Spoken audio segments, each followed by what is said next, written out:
découvrir un autre visage d'une ville millénaire qui a su s'adapter à notre temps et dont l'aéroport, conçu par l'architecte Abdul Alou, est considéré comme un des plus beaux au monde. Il a servi de décor à de nombreux films tels que Sex and the City 2 ou L'Arnaqueur. Cette ville a vu le jour et se développe encore grâce à l'ingéniosité et au travail millénaire de ses habitants pour l'approvisionner en eau, source de toute vie. Une des portes du désert, au surnom de Ville Rouge, Marrakech. Pour témoigner de cette ingéniosité dans la maîtrise de l'eau et pour préserver ce bien précieux, le musée Mohamed VI de la civilisation de l'eau a été créé. Depuis des siècles, les Marocains, les Marrakechis en particulier, ont maîtrisé l'art de capter l'eau, de la transporter, de la conserver et de la distribuer. Nous voulons surtout donc initier et expliquer aux jeunes et aux moins jeunes l'importance de ce don divin, donc l'eau, qui est à la base de toute chose au Maroc et ailleurs, pour que les gens puissent faire attention à la manière dont ils consomment. Cette maîtrise de l'eau a permis au souverain almoravide Youssef Ben Tachfin de fonder cette cité en 1070. Au XIIe siècle, le sultan Abdelmounen Al-Moaïdi commande la construction de la mosquée Koutoubia. Son petit-fils y fera ajouter le célèbre minaret, devenu symbole de la ville.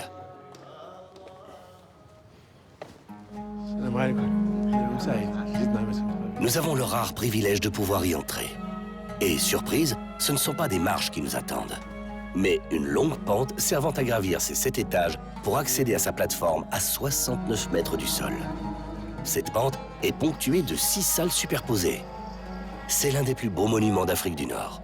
Ce minaret a d'ailleurs servi de modèle à la Giralda de Séville et à la tour Hassan de Rabat. Voici l'écurie. À cheval permettait aux muezzins de monter jusqu'ici avant d'aller prier dans les 4 directions. Un lanternon de 16 mètres le surplombe et apporte une finition à l'ensemble. Sur sa plateforme, une balustrade dentelée de merlon protège le chemin de ronde qui offre une vue imprenable sur Marrakech.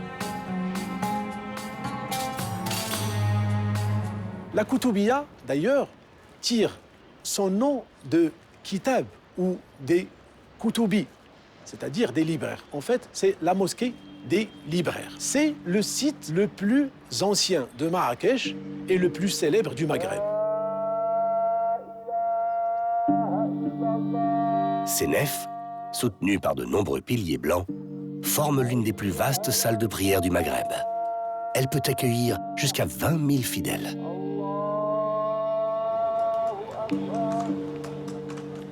Autre folie architecturale, le palais Baya, commandé en 1880 par le grand vizir Sidi Moussa pour sa favorite. Nous sommes dans les couloirs coudés. Nous avons laissé derrière nous le monde extérieur avec ses bruits et nous allons accéder maintenant à l'intérieur du palais. En fait, pour renaître à un monde radicalement différent de ce qu'on a laissé à l'extérieur. Ce havre de paix, trésor de l'architecture orientale du XIXe siècle, fut sauvé du délabrement par le maréchal Lyautey.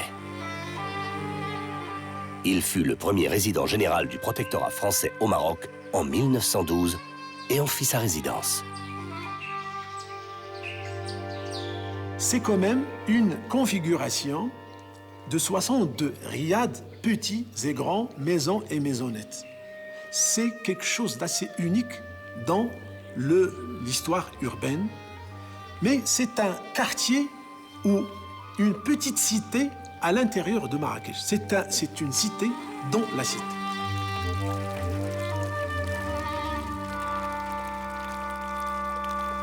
À proximité, il y a encore une autre cité dans la cité, le Mela. Jackie, le président de la communauté israélite, nous invite à en découvrir toutes ses facettes.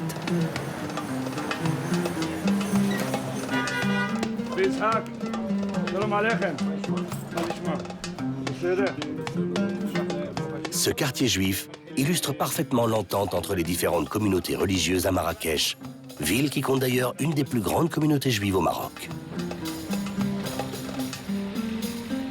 Le plus vieux marché du Mela est le Grand Souk des épices, qui occupe une partie du marché couvert. On le trouve à l'entrée, près de la place des Ferblantiers. Il fut construit en 1558 sous le règne de Moulay Abdallah.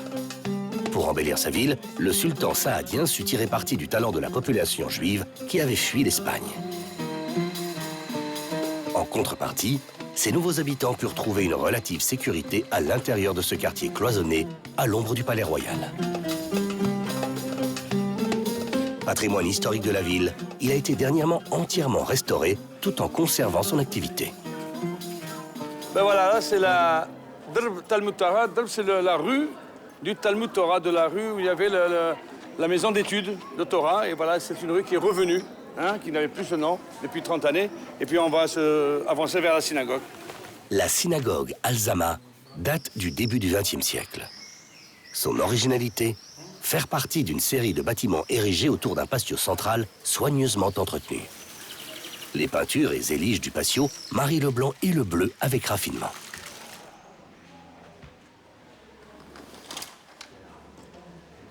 Moi, mais c'est ce que Dieu le garde, a inauguré. Et donc, s'était rendu compte de ces rues qui ne portaient plus ces noms, comme il en existe dans tous les autres mellahs du Maroc. Les noms sont toujours maintenus à aujourd'hui. À Meknès, Fès, Tanger, les noms de rues juives dans le mellah. C'est ce que Sa Majesté a décidé de refaire et de remettre et de restaurer. Et c'est ce qu'on voit aujourd'hui, grâce à Dieu. Les noms sont là, les noms de rabbins, hein, ça c'est extraordinaire. Bien que restauré, il reste encore de nos jours un quartier pauvre. Il tire toutefois son charme par l'activité débordante qui s'y déploie, une activité souvent plus importante que dans d'autres quartiers de la Médina. Les nombreuses échoppes qui s'y sont établies contribuent à ce charme. Autre surprise dans la Médina, bien cachée au fond de ces petites ruelles, de luxueuses demeures.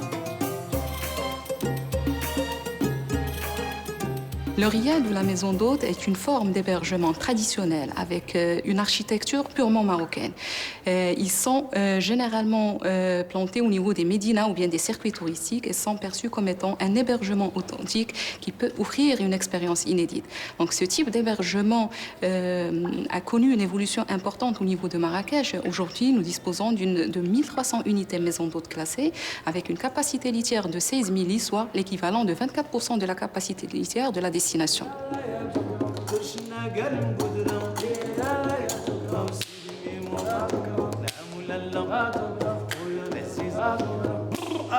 Rénovés avec soin, ils sont un des fleurons de la ville. Dans ce riad du XVIIIe siècle, la chaleur et le raffinement de l'accueil marocain est très présent. Sons, couleurs et arômes vous envoûtent. Chaque porte ouverte nous dévoile une nouvelle surprise. Et à propos de rénovation, encore faut-il s'y connaître pour conserver l'authenticité de l'objet. Une formation spécifique a donc vu le jour dans les universités marocaines. Ils vont faire quelque chose de nouveau, c'est-à-dire qu'ils étudient depuis 1 an des objets anciens, ils apprennent à les diagnostiquer et ils apprennent à intervenir dessus pour en assurer la sauvegarde. Donc à travers cette formation méthodologique qui est nouvelle, qui renouvelle un petit peu l'apprentissage qu'ils ont eu, il y a une autre forme de transmission qui est très intéressante, c'est l'objet lui-même qui a beaucoup de choses à nous raconter. L'objet nous dit ce qu'il est, ce qu'il a vécu, comment il a été constitué, comment il s'est dégradé. Et à partir de cette compréhension, on va pouvoir lui apporter un traitement qui permet d'en assurer la sauvegarde.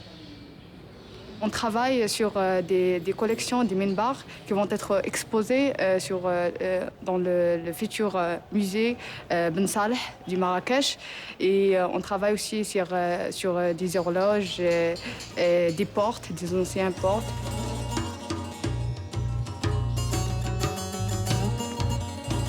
Ces jeunes diplômés Bac+5 ne font que perpétuer la tradition de restauration et d'artisanat chère aux Marrakechis. Ce complexe, nommé l'ensemble artisanal, permet justement de voir ces différents corps de métier d'artisans à l'œuvre. Ils partagent leur savoir-faire devant vous.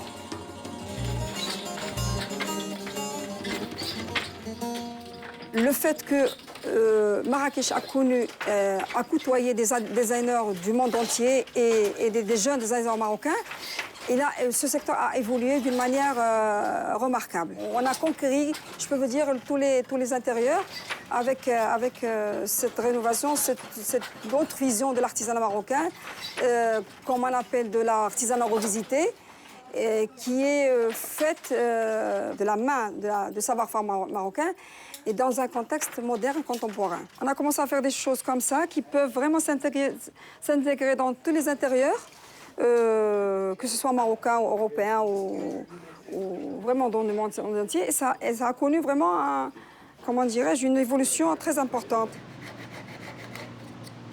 Une richesse de l'artisanat en pleine renaissance, un patrimoine matériel remarquable et restauré. Mais il existe aussi une autre facette plus immatérielle de cette ville. Comme en témoigne cette nuit de fête de l'Achoura, où se regroupent les tambourineurs de la Daka de chaque quartier.